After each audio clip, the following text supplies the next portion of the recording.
In this lesson, we will cover unpacking and assembly of your CE LITE-50.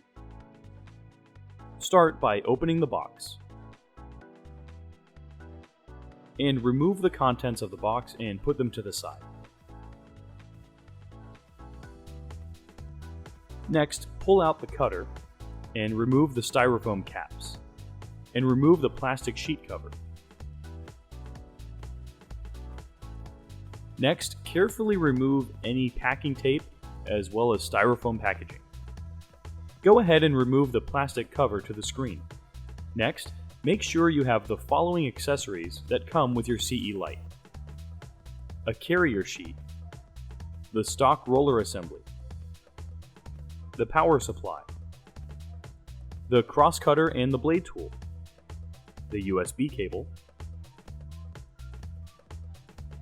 the setup manual, and the software activation codes required for installing the Graphtec Pro Studio. If you plan to cut roll media, you'll need to assemble the stock roll media bracket. Start by locating the thin side arm of the bracket and place in the slot located under the front edge of the cutter as shown here.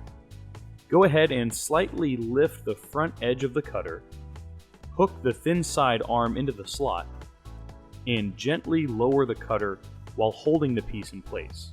Once the cutter is down, make sure it can't slip out.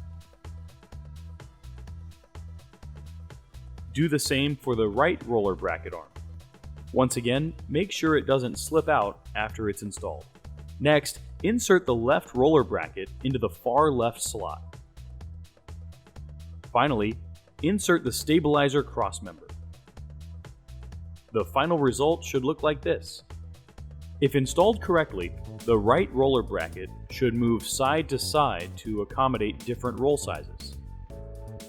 Finally, locate the power supply and plug the power cable into the first power port on the CE LITE, and then plug it into the power outlet.